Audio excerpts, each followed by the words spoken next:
Hello and welcome to this week's IGTV. I am talking about healing childhood trauma today. So I decided to keep it as natural and messy as it actually is because it is not all perfect and put together and looks all spit spot, and that's just not how it is. So if you're here for that, if you want to talk about healing childhood trauma, I'm going to share, I've just come through a really transformational 6 months, and I feel like I'm ready to start talking about that. And I'm going to share some very specific tools that I have learned and been using on a regular basis, as well as some supplements that have been recommended to me by a psychiatrist to really help me process and release some of this trauma. So I want to thank you so much for joining me. If you're here on Instagram, I'd love a follow. If you're here on YouTube, I'd love a subscribe. My name is Allie Payne. I'm a certified life coach, certified relationship systems coach, one of only 70 people in Canada to hold both designations. And I have been working specifically with parents of teens for the last 16 years to help them end the baffling blow-ups, painful disconnection, and stressful silences to create a relationship built on mutual trust and respect and easy conversation with day-to-day connection, that relationship that you and your teen actually both want. All right. Yes, this will be saved to my Instagram feed as well as my YouTube feed. So you betcha, Michelle, it'll be there. Okay. Let's jump in. What is trauma anyway? Like what is trauma? So trauma is a past event. Okay, generally, I'm talking about childhood trauma. It is an event from the past that your psyche, your emotional memory is still holding as current. Okay, so that when you are in a situation, any situation, where all of a sudden you feel triggered. Now, I know triggered is a really sexy word and everybody's using it right now. I'm not a fan. Triggered is where your intellectual and emotional brain, your adult brain, goes offline. It is checked out. Your emotional brain is now running the show, and it is running the show as if that trauma were still happening now. That's the definition of triggered. Okay. So it's an event where something is happening and you're like having an out-of-body experience kind of, and looking at yourself and being like, what am I doing? Or why did I react like that? Like it wasn't that big of a deal. It's because you were reacting from a past event, from a past story that your inner child, I don't care how woo-woo you think that is, we have so many years and decades of psychological study to prove that this is true, that your inner child is running a script, running a survival playbook that is so familiar that is hijacking you. So type yes in the comments if you have felt that sensation of being triggered, of showing up somewhere as something happening, behaving in a way where you're like, what am I doing right now? And why is this happening? Type yes in the comments if you're familiar with that. So that is a state of being triggered, and it comes from a past deeply embedded, right? Okay, awesome. Deeply embedded either belief system or from an event, a very a frightening, scary event, or repeated micro events that had your child, as say 7 or 8 years old, believe that you needed to do, say certain things in order to stay safe. Okay? So that is what a state of being triggered is. And the definition of trauma is trauma is perception. And I want to be really clear about that. Trauma is perception. So this is why siblings have literally totally different memories of growing up. In fact, they had totally different parents. Like, how is that even possible? Because we have different brains. So how you perceived something growing up that was frightening or bothersome, irritating, frustrating, feeling unheard, disrespected, all of those things. Your sibling may not have experienced that in the same way. You may have experienced that particular event or multiple events to feel traumatic. Your sibling may not. And this is where I need you to understand that this is normal, frustrating, perhaps invalidating. Even if you're the sibling, you're like, but this is what happened. It's normal. It's natural and normal. It's also why we have courts of law. And there's so many sides to a story, because our brains are different. The way we perceive it is different. And the way it goes into our emotional memory is different. So trauma is, again, something that is, childhood trauma is something that is still in your emotional brain, that is living there as true. It is living there as true today as it was back then, and it is triggering you on a more regular basis, such that it's impacting decisions you make. It is impacting relationships you choose to be part of. It is impacting your parenting. It is impacting how you speak to your kids. It is impacting the kind of job you choose. It's really, really pervasive, for reals, for reals. So here's a little bit about my experience, and I say my experience because there's probably other versions to the story. As a young child, for me, I was raised in a very, very strict environment, very behaviorally strict, high compliance, almost perfection level of behavioral accountability was required, with little to zero room for emotions that drive that behavior. Okay, that is considered a authoritarian style of parenting. It was very normal for families of the day. Okay, so I was raised in an environment. Now, I am a highly emotional person. Now, I'm highly emotional. I was raised in an environment where there was no room for emotions. They were blamed, shamed. You pray those things away, and you get your behavior back in line, and you do it immediately, or there are very harsh consequences and punishment to not being perfect, was my experience of what was required of me growing up. I was highly intelligent, and I was compliant. I could do compliance to a point. What my parents did not know, they were not told, they were not equipped with, was I have ADHD. I have ADHD. So I was the klutzy one. I was forgetful to a point. Like not all the time, but I was kind of forgetful. I was the spacey one that was always like dreaming and off in, another land. And I was also the obsessive one. When I found something I liked, holy Hannah, back up, because I was like relentless with that thing, chasing dopamine. That's an ADHD brain.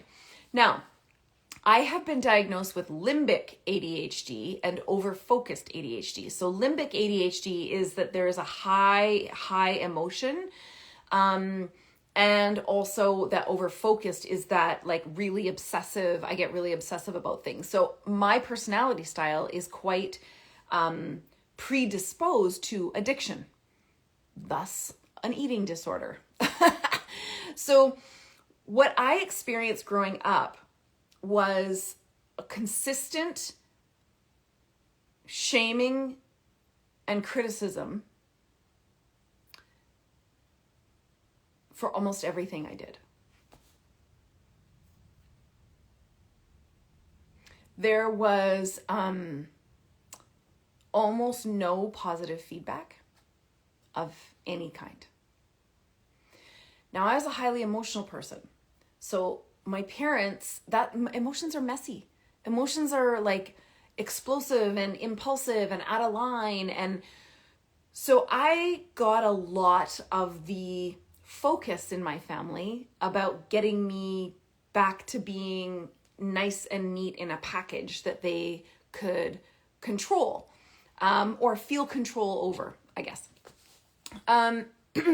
So what I ended up growing up with was significant perfectionism, because I felt like I grew up in an environment, again, it was all very perfection based, put together, until my parents lost their shit, and then it got scary and violent and painful very quickly.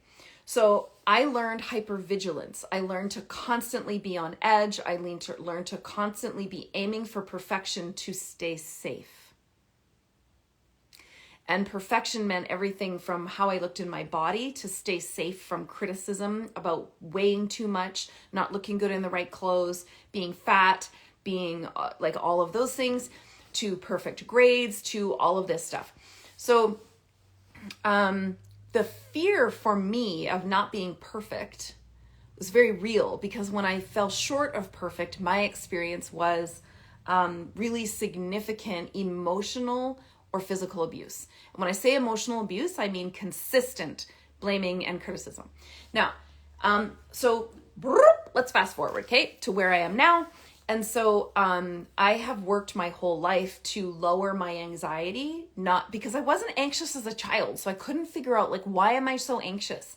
Why am I so anxious? Why am I so hypervigilant? Why do I need to control my environment so much? I didn't like living that way. Let me just tell you for free, it was exhausting. It's exhausting. It's exhausting. And it wasn't until I recognized where the hypervigilance came from and that it was purely a survival technique that I could begin to heal.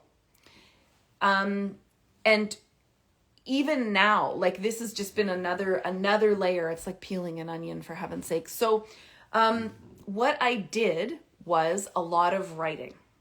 And I mean unedited writing. Like, I mean all of the pirate talking, colorful writing. Because part of healing is anger. When a trauma survivor stops crying and gets fucking mad,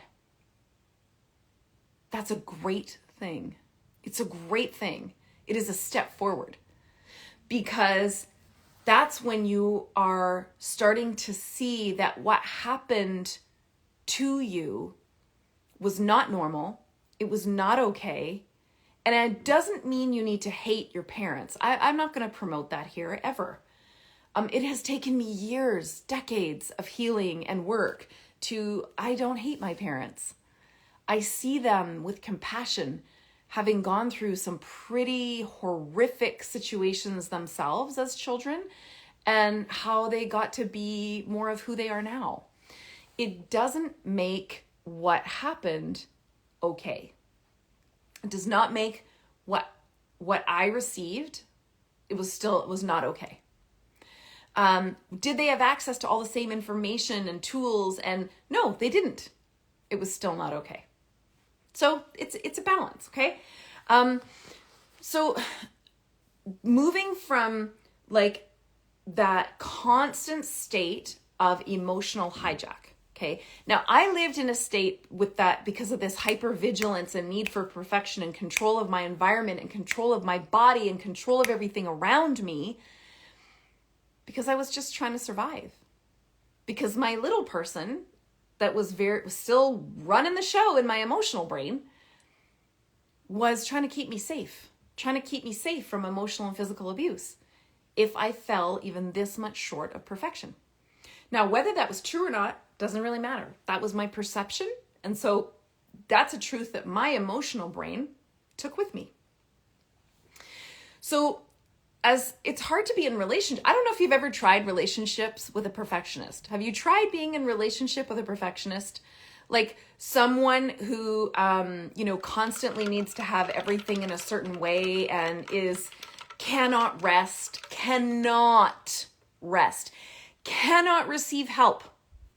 Cannot receive help, because that is deemed as being weak. And the moment you're weak, you're in danger. Non-dairy matcha latte. Yes, that's right. So I don't know if you've ever tried being in a relationship with someone like that, but it's really hard.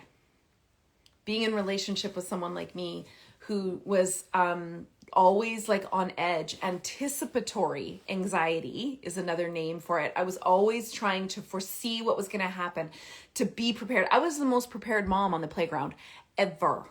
I had the backpack, did not leave home without the backpack. The backpack had all of the sunscreen, the bug bite spray, it had wipes, it had extra diapers, it had, it had snacks, it had extra pairs of socks, it had, like, I had it all.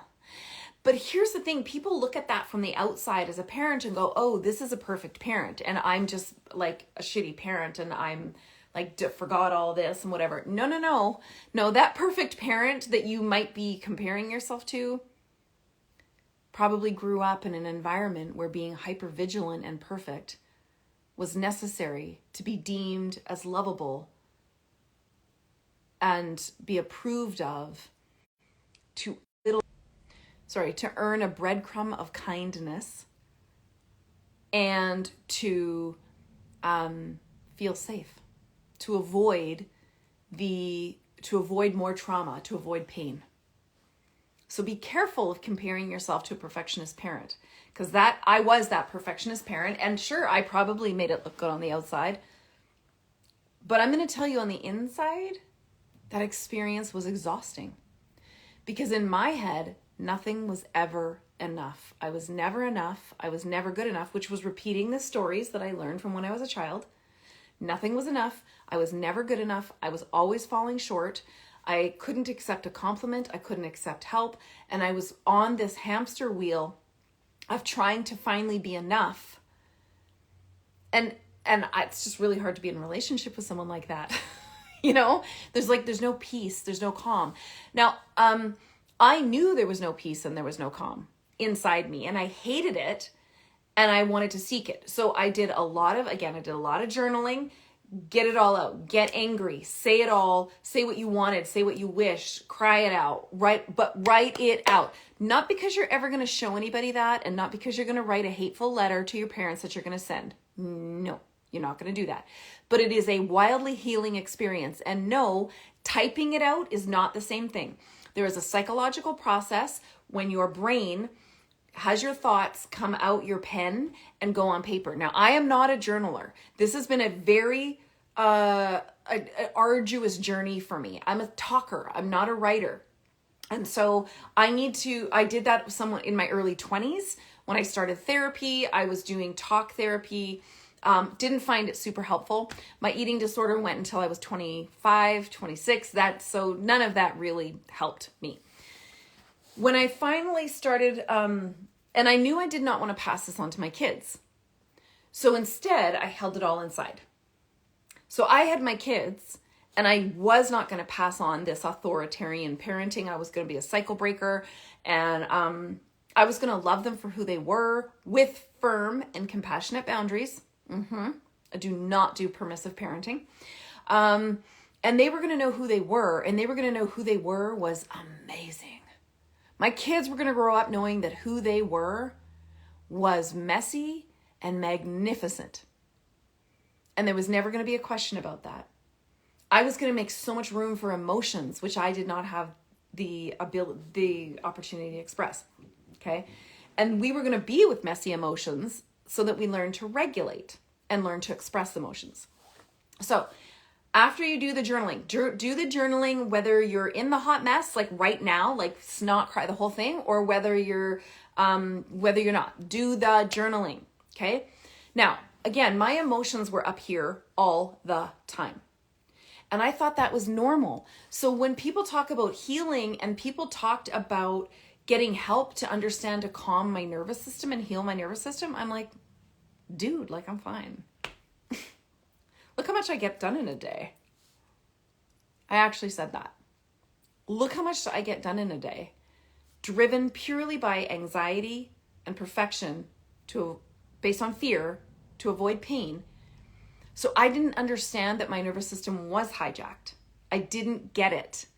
Yet I pursued therapy and kept going.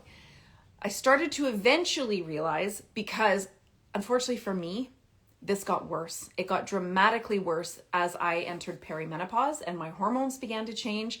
Your estrogen drops, you're less, for women, it is harder for your body to manage stress and metabolize cortisol because estrogen metabolizes cortisol. So when your estrogen drops, you have less physiology to deal with stress. So it got worse, people. Way worse. And of course, I had teenagers at the time. Awesome. Parenting, puberty, teenagers, perimenopause. Woo! Hot mess. With my nervous system always hijacked, my cortisol levels were really high. Cortisol is dangerous for your body. Okay. So I didn't understand emotional regulation, but what I understood was I was really drawn to people who felt calm for me. I was really drawn to people who were calm. I was drawn to environments where there was no clutter and it was calm because I had no calm inside of me. Now, I have ADHD, I said, but my hyperactivity was inside, which is very common for women, for females. My hyperactivity was like 100 tabs open all the time, which was amplified by emotional and childhood trauma of where I needed to be hypervigilant. So this is where my ADHD helped my survival skills, because my ADHD, the H being the hyperactivity, which is constantly going in the brain, actually supported me surviving, and this anticipatory anxiety where I needed to always know what was coming and be prepared and have everything but it didn't stop. It was like a runaway train. Okay. It was like a runaway train. And I did manage to break a lot of this cycle for my kids, but I wasn't getting it done in here because I didn't see how my vagus nerve, my nervous system, was constantly hijacked. And because I am very emotional, which is a trait of ADHD, I was like, if this is normal, this is like, say, baseline cortisol, baseline emotional level, okay? I was always here, and that's not like a winning competition thing, okay? And then I would get more emotionally dysregulated often, whether it was joy, happiness, anger, excitement, frustration. And I'd get up to here and it lasts longer. That cortisol spike for big emotions, all of them, big emotions, lasted longer. And it would take me longer to get down just to my baseline, which was not healthy. This was the baseline, remember? Not this. So I wasn't sleeping at night. I literally could not calm down. I could not connect with people. I could not emotionally, physically connect because I was constantly in survival mode.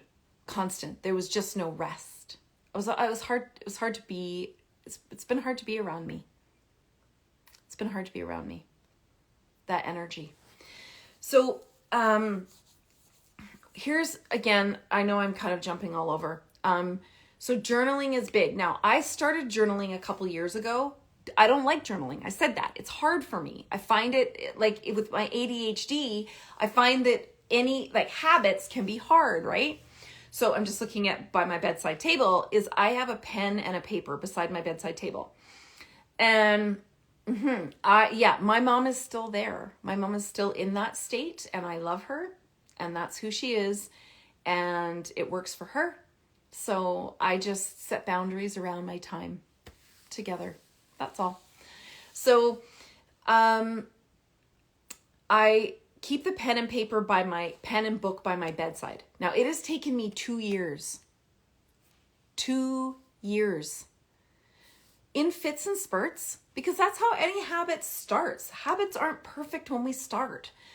It's taken me 2 years to get into the habit of journaling, going to bed earlier and journaling for 10 minutes of anything. Sometimes it's a recount of my day. Sometimes it's what I want. Sometimes it's what I didn't get. I don't know, like anything.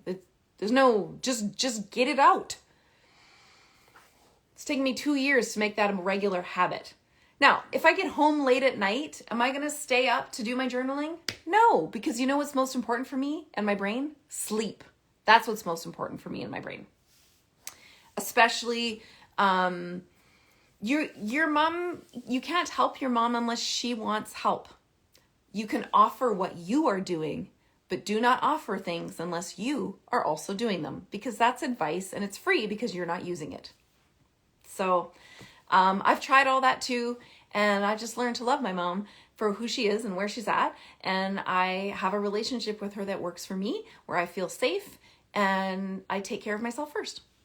And that is what it is. Okay, so journaling has taken me, again, years. But journaling every single night has helped me to sleep. Sleep was my biggest problem, because as my hormones changed and then menopause, my sleep was getting worse and worse and worse. And it is a real thing, by the way. It's studied why sleep was torturous and how it impacts short-term working memory.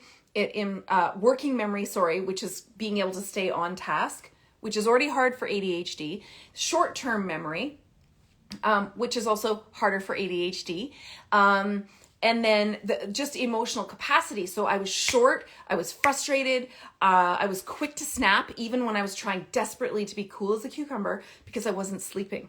So the childhood trauma, unhealed childhood trauma, which I thought I'd done all the work, like years of it, which I'll get to what I did, but it wasn't, no, It's only recently that I really got there. So journal. You don't have to do it at night. Do it at lunch. Do it while you're eating your lunch for 10 minutes a day. Journal. Keep a pen and a book somewhere where you're more likely to pick it up. Okay? Just putting the pen in the book there is good. Don't ask for perfection for yourself. It's taken me 2 years to even fits and spurts to kind of get the habit. Okay? So journaling is one. The second is I went to yoga. Now, I don't know if you like yoga or not. I like yoga, but I hate yoga. So here's why I hate yoga. And this is how, by the way, I knew I had a much larger problem than I was willing to admit, and I needed to work on things. Because in yoga, I experienced absolute terror. Like in my body. It was terror. And that's the only way I can describe what was going on in my emotional brain. Now, intellectually, I knew I'm in a yoga studio. I'm safe. I'm strong. I got this. But I felt terror. My emotional brain was doing terror. My intellectual brain was doing competitive perfection. And I didn't understand why. I could not understand why. And I kept going and I kept going. And here's what I realized. I couldn't be perfect in yoga. And I couldn't perform my way through it to feel safe. And yoga was a process that just for me was the perfect intersection of needing to meet my emotions and be in my body. And let me tell you, when your emotions are always up here and you're hijacked, you're not in your body. You're not in your body at all. You're doing everything you can to be out of your body, to be disconnected from self. And that was me. I was disconnected from my body, thus an eating disorder and everything else, because I was not in my body. Yoga happened to be the place where I got into my body and all I experienced was terror. I'm like, well, this is crazy. So I went and I kept going. But see, I was going and driving myself to perfection in yoga while experiencing this terror. And I'm like, what is going on? So I started to just get really curious with myself and be kind, because kindness is not something, kindness to myself is not something was never demonstrated to me. It was not shown. There was criticism and shame. That was it.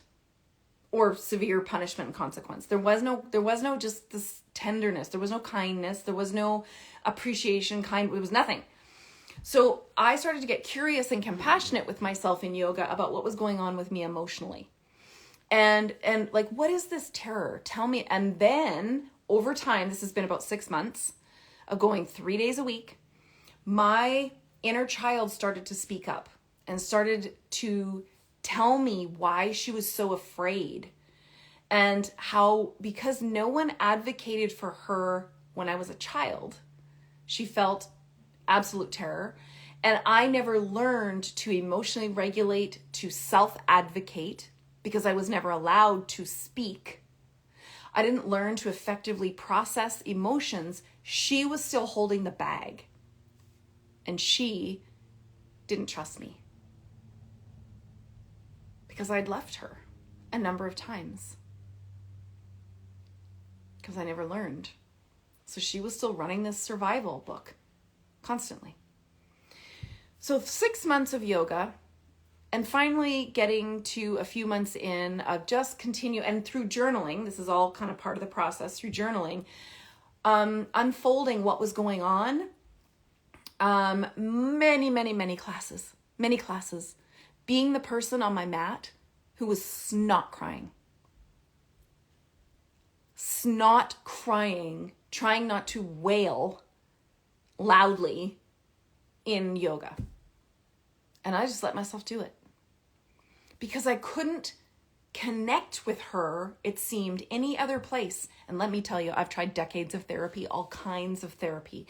This yoga happened to be something for me where, because I was in my body, but I couldn't perform my way through it. Like sports, like volleyball, soccer, all the things. I could perform my way through that and stay safe.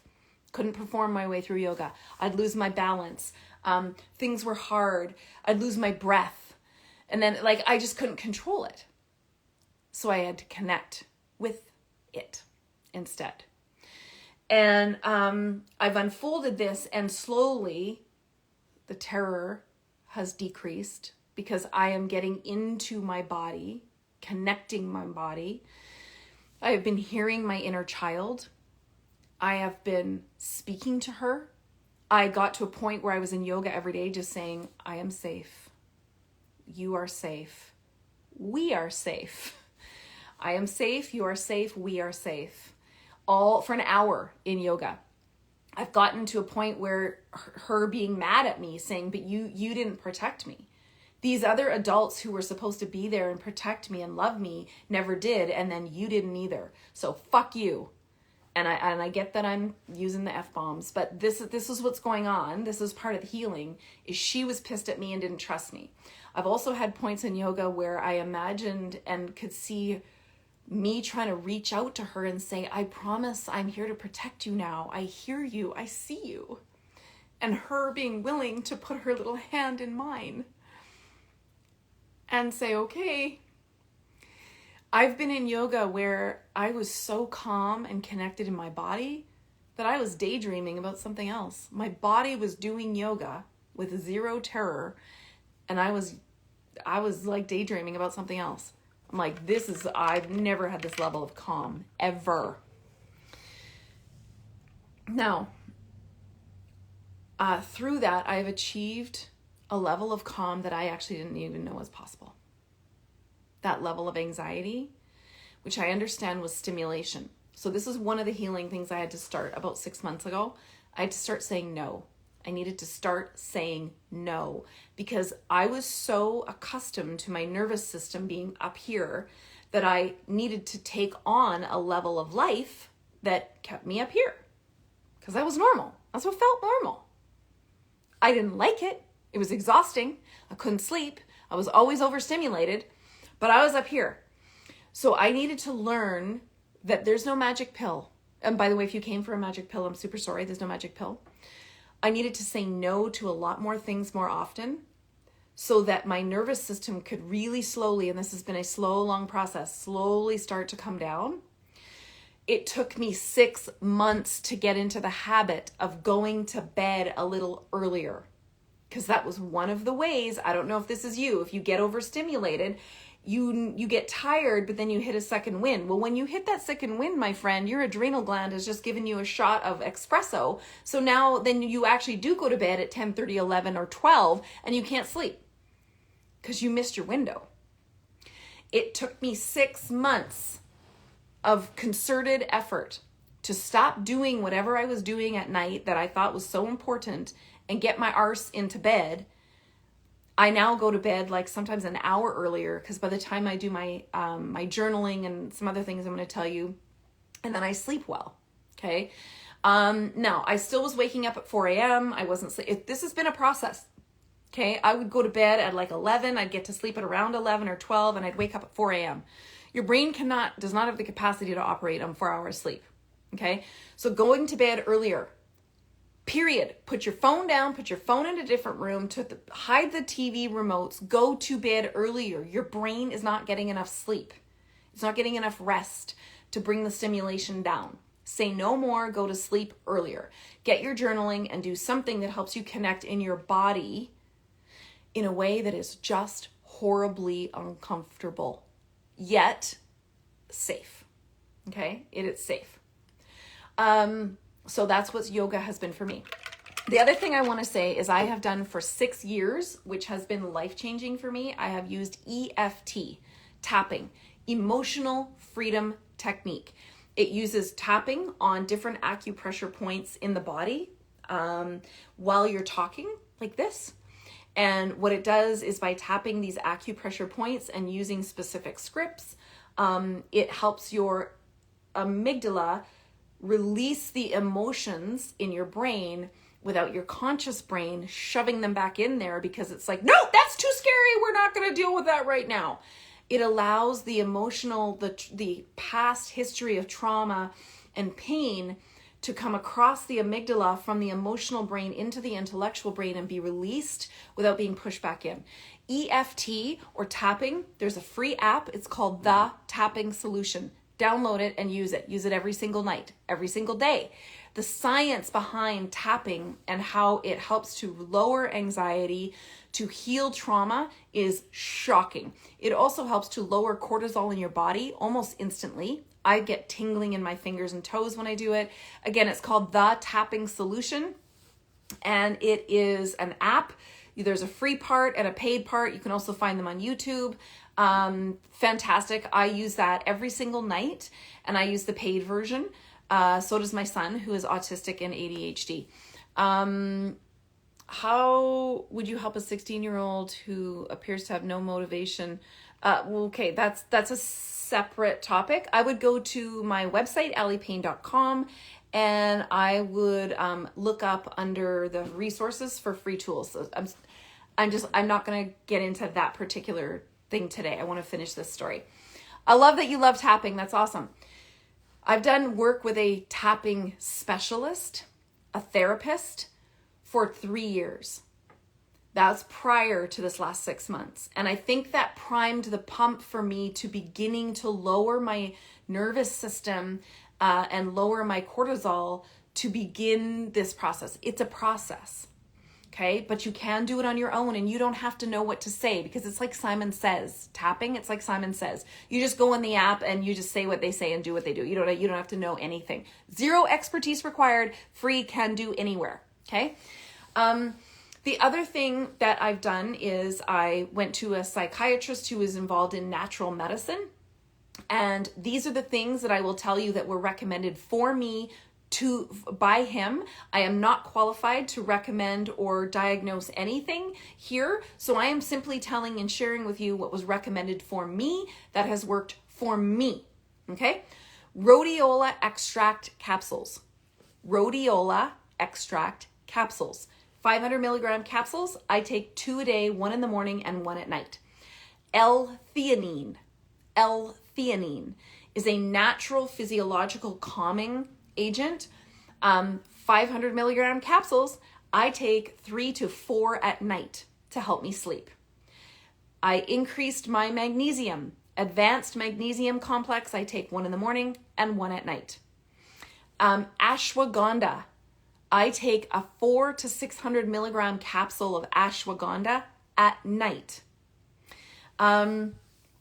I also, those have helped to really calm my anxiety and bring my levels down.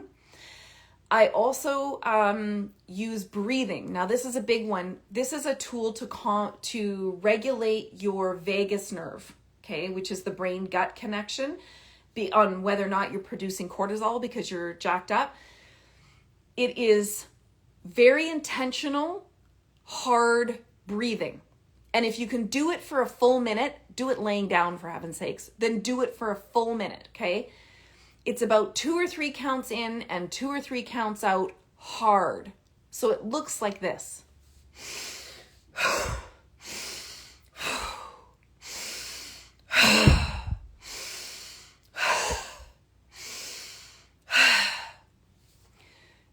so I do get dizzy. If it's not hyperventilating, you got to slow it down enough so that you're not hyperventilating. But if you can do that for about a minute and then lay in calm, that helps to regulate your nervous system, which was what I didn't realize I was never doing, and reset your vagus nerve. So if you can do that for about a minute or even 10 breaths in and out, and then just be still, okay, that will help. Now, the last thing, along with saying no, is I had to instill some nothing space in my calendar. As an ADHD person, I really struggle with my relationship with time. I constantly think I can do more than I can in a short amount of time, which stresses me out, which is constantly stimulating my nervous system. So I had to acknowledge that I do much less in a day, and I do it well, than what my fantasy brain tells me. Okay, so not only was I saying no, but my expectations of myself and that perfection thing came way down by acknowledging my relationship with time and just taking on less myself. Not just saying no to other people, it was about saying no to me. And that has been extremely challenging, that I really only kind of got in the last, I think, 2 months, honestly. Now, part of that, this is caveat, part B of that, stop multitasking. Stop multitasking. Multitasking is terrible for your stress system, for your stress levels. Multitasking is terrible for an ADHD brain. Terrible. And I was multitasking to the point that I was making sure that my nervous system constantly was at this level of stimulation just by multitasking. Stop multitasking. We've proven it's actually really poor for productivity and for memory retention. Single task. So when I go to do something, now ADHD, I have a hard time with working memory, which means doing one thing at a time. So what I do is when I pick something up, anything, a piece of laundry, whatever, when I pick something up, I'm talking to myself now and saying, complete the task. Just do this one thing. I literally say to myself all day long, just do this one thing.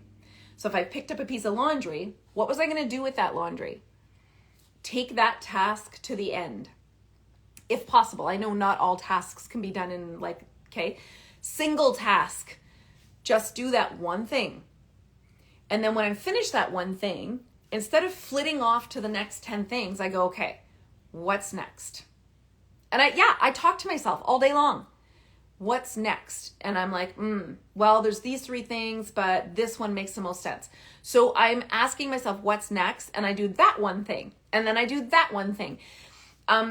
I make sure that I have a list of the things that need to get done, but I let myself work within that list, because ADHD is still a task maintenance thing. Like task maintenance as in staying on task. But I'm going to tell you, since I started single tasking and I'm lowering my stress level by journaling, by doing this emotional trauma healing, my ability to stay focused and my procrastination levels have gone way down. My procrastination's gone way down because I'm also healing that level of perfection based on fear of being hurt. So when I'm not afraid of perfection, I'm less likely to procrastinate. And when I'm single tasking, I'm more likely to get the task done. So that's another thing I've done. I have also changed relationships.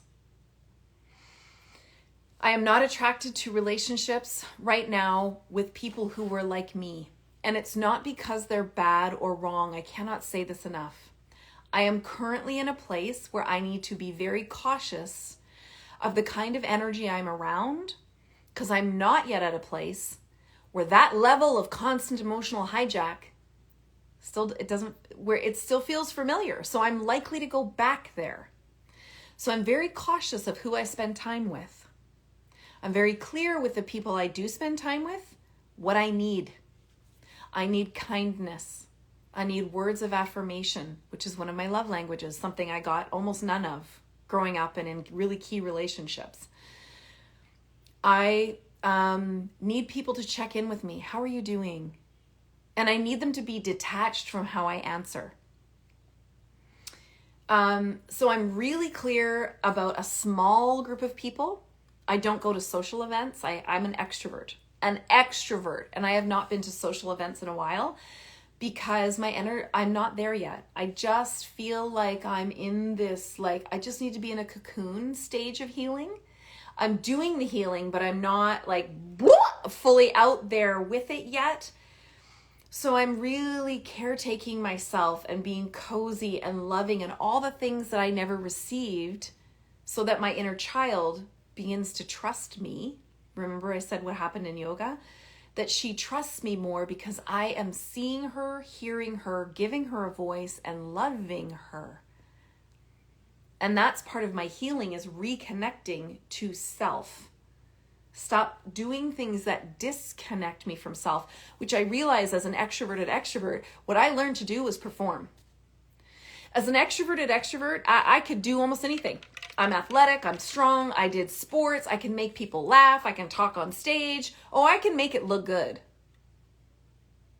But I was always disconnecting from myself to do it. Pushing, suppressing. I wasn't connected while I was doing it. And the more I connect, here's the irony, the more I connect, the less I feel the need to perform. That's the no makeup, the less I need to, because I have more connection here. I feel calmer, I feel more loving and accepting of myself. I'm not in a daily struggle for someone else's approval and love and performing for it just to feel safe. If you like me with no makeup, great. If you don't, great. This is who I am. So what I will say is there's no quick pill. This is a process.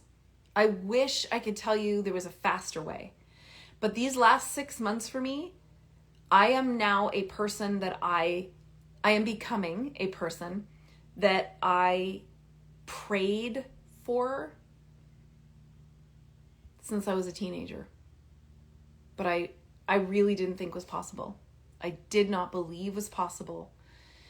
I felt that I was going to be trapped at that high level of anxiety, constant everyday fear, living in hypervigilance, multitasking, anticipatory anxiety, need for control. It's exhausting and it's a terrible, awful place to live. And I never thought in my life, even though I hated it, that I would have the opportunity to heal it. I hope this has been helpful for you. I am certainly not at the end. I feel like I'm at another beginning, but I've just done such an arc that I literally, to me, feels miraculous. To me, I do believe it is God. I believe that God is part of my healing, part of my life, part of my process. You call it the universe, the whatever you do you. I wanted to share this healing with you in the last 6 months because these are tools that are available. They're free. And I don't think that there is our mental health care system is broken. It's a sick care system. We're just keeping people in the system. We're not actually helping them and healing them. And I want you to know that if you're struggling, you have no relationship with your parents, you're estranged from your parents, perhaps that is what is right for you right now. That if you're having troubles with disconnecting, you're constantly exhausted, you can't sleep, you're like constantly on your kids, they're never being the way you need them to be, your partner, your body, the way you are, and you're living at that level of exhaustion. What I want to say to you, which I did not understand, is that number one, you can heal that. You can heal that. And number two, there is something inside of you that believes that that way of living is necessary for survival. Even if you consciously don't know what that is and did not have a traumatic childhood or did not have all of these things, there is something in your unconscious brain that believes that that is true. And if you are blaming other people for being the way they're being, so you have to be this way. It is a way of disconnecting, disassociating, because you believe that when your kids are just better, or your partner is just better, or your work or your boss is just better, you won't have to be that way. I love you enough to say that's bullshit. It's bullshit. The way that you see, perceive, and live your life comes from a lens that was installed when you were very young. And that's not your parents' fault either. It just is. And it is yours. And you can do the work to uncover it, to heal it, by processing it yourself or with a professional, and to live and be the person that perhaps you don't believe is possible, or maybe you just don't even see, or maybe it's the way you've dreamed of. And you don't need to compare yourself to other people, because you're already perfect. You're here in this earth. You're a miracle. You're amazing as you are. And you deserve healing, and you deserve peace in your life. And I hope this has been helpful for you. It's okay. It's all good, Michelle. I'm about to post it here on Instagram and on YouTube. I want to thank you so much for watching. Hit the follow button, hit the subscribe button, and all things parenting teens. I'm here every Thursday, hopefully keeping it real and providing some insight and support for you in your journey. Thanks, everyone. Bye-bye.